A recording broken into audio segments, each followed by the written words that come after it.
to Total Care Dental. My name's Margot McKinnon and I am Dr. Jorgensen's treatment coordinator, and I've been with Dr. Jorgensen for 9 years now, and I love this office. This is a heaven on earth right here. So I'm going to give you a little tour of Total Care Dental, so come on inside.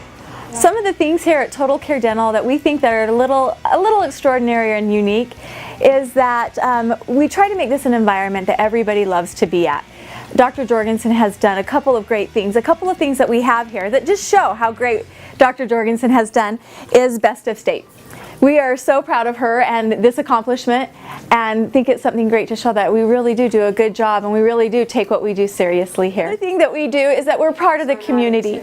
Dr. Jorgensen, we've done a couple of things such as going to the Dominican. Our office has gone to the Dominican. We have a book here. Our patients think that's pretty great. We do service within the community. We've built homes. We've helped out some of the children's centers. We're part of Smiles for Life, of course, and we feel that's an important part of being in the dental community. One of the things that Dr. Jorgensen just this year has decided is that no longer will we have magazines in our waiting area, that we will only have things that inspire people and that make them feel good before they walk back into the operatories. So we've actually got a good selection here. It's the Simple Truths series, and these books are fantastic. Our patients have said how much they love them, and it really inspires them. People are usually having us copy and do quotes and write things down. So we've really enjoyed having this, and it's a different thing than any other office. All right, come with me. We'll take a little tour of the rest of the office. As we go down the hallway, you'll notice that we have our Hall of Fame, actually. These are patients that have had their work done. We have them everywhere, all over the office. So and it's like being with our favorite people all day long. Each room, hallway, everywhere, we have pictures. Fantastic smiles. And we actually have our patients sign them. So they'll sign their name or a little note or a little message. We're really proud. We do a wet, warm washcloth. So we have our warm washcloth on a silver tray. We do chocolates. It depends each season and holiday. We switch it up. And we give them a chapstick. And so we take this in and deliver it to our patients along with whatever goodie bag we have, toothbrushes and flosses, things like that. On a silver platter. First class. In each of what we call them our suites. So when our patients come, we have a suite. And so we'll tell them, you know, you're in suite 4 today, and as they sit down in the chair, we have quotes above each large window. In our windows, each one has something about a smile. So everything is a quote that has something to do with a smile. People love to see which room they have and what quote it is. It's kind of fun. So I'm Dr. Justin Libby, and grew up in Alaska. Currently living in Salt Lake City, doing dentistry down in American Fork in Utah, at Michelle Jorgensen's practice. If I were to describe this office in one word, it would be active. It'd be fun.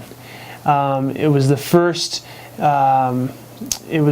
time that I actually really experienced the workplace and it being fun. You know, you always hear people say, you know, I play where I work where I play, and that's all it is here. It really is a dynamic. The team, our team, is very empowered by one another to make it a great experience for everybody.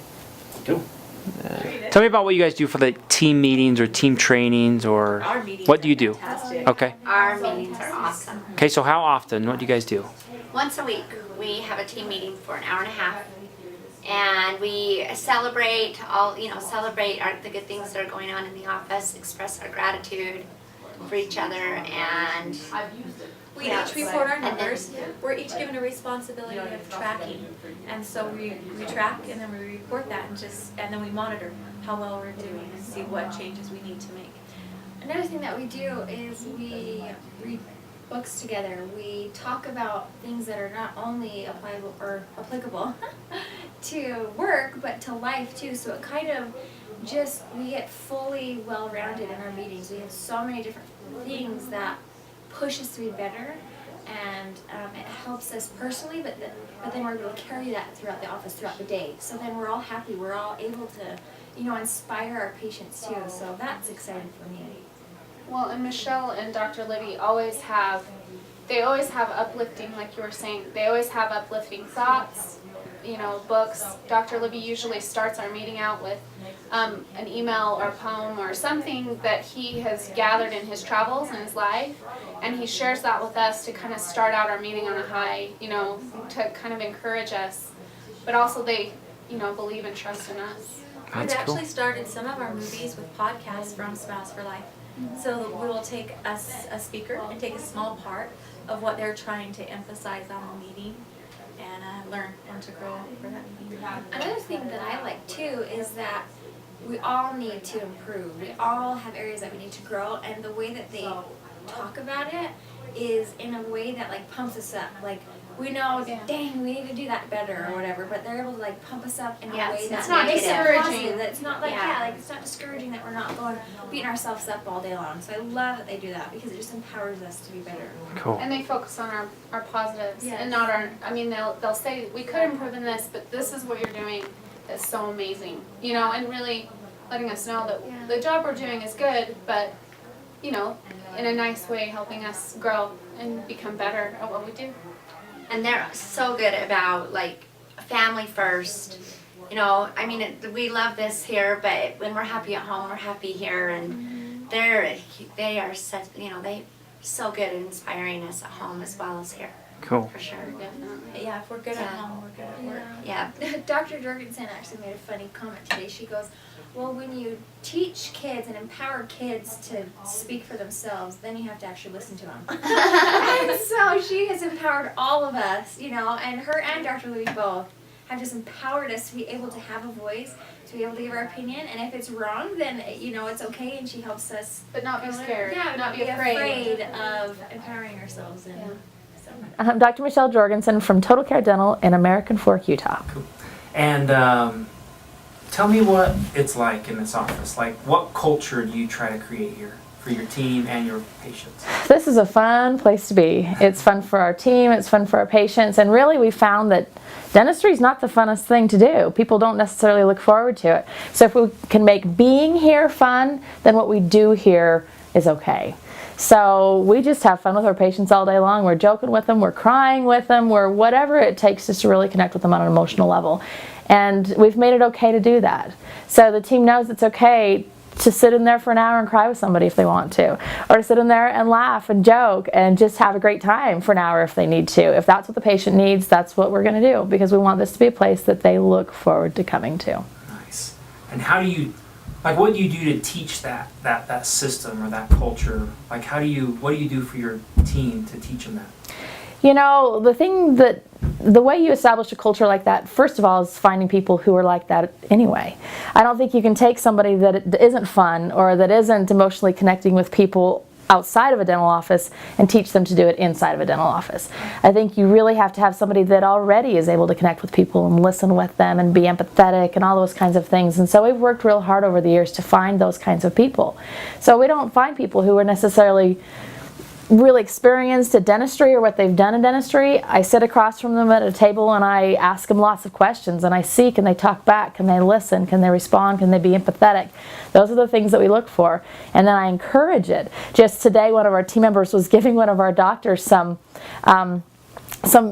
needed critique, I guess, and sometimes it's hard to hear. Those of us who are at the top, it's hard to maybe hear critique from team members, but I said it's kind of like kids. You want to empower them to have a say in the world, and I've done that for my team members. I've empowered them to have a say in what we do here, and unfortunately it means that they may say things to me that I don't necessarily want to hear, but that's okay, because what they say is important, and I have to value that if I want them to make every patient feel important and heard too.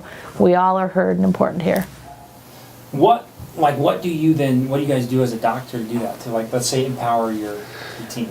Well, we had a morning huddle, we had a meeting every Wednesday morning, and it started off with hula hoops. So go figure. So just it does take active. It takes active kind of the Crown Council. The skills of the week. It takes active pursuant to stay on top of new and exciting things. But I think everybody's committed to that. Everybody brings a slice a slice to the whole part. It really makes for a dynamic, and then that transfers onto the patients. And the patients don't come here necessarily for the teeth. And some do, but a lot of them come here for the experience of leaving with more than they came here with. Okay, go. Okay, so what I would share, looking back over the last 6 months, having just recently graduated, a nugget that I would share was find mentors. Emulate, figure out, and this is one of the hardest things, is to know how you want to practice dentistry, but you can practice dentistry 1,000 to 10,000 different ways. So figuring that out, and once you kind of figure that out, go and just surround yourself with that type of person, that type of individual, that type of friends, that type of dentist who practices that way. And that's what I feel like I found here, is the type of practice, the type of dentistry, the type of playing that would really, that's how I want to do it in the future. The one thing that I would say for people that are anywhere really in their career in dentistry is that don't be afraid to really ask for what you want, because it's amazing how things come to you when you've decided what you want. So you often look at something someone else is doing and you say, oh, I couldn't do that because I live here, or I couldn't do that because of my team, or I couldn't do that because of this. There's always reasons that you'll find that you can't do something, and as long as you find reasons that you can't, you can't. You won't do it. So that's the number one thing that I've decided and figured out through the years is figure out what I want, make it known to everybody and anybody, my team, my patients, everybody, that that's what I want, and guess what? It'll happen. Regardless of where I live, with who I work with, anything else, it'll happen. So just figure out what you want, make it known, and you'll get there.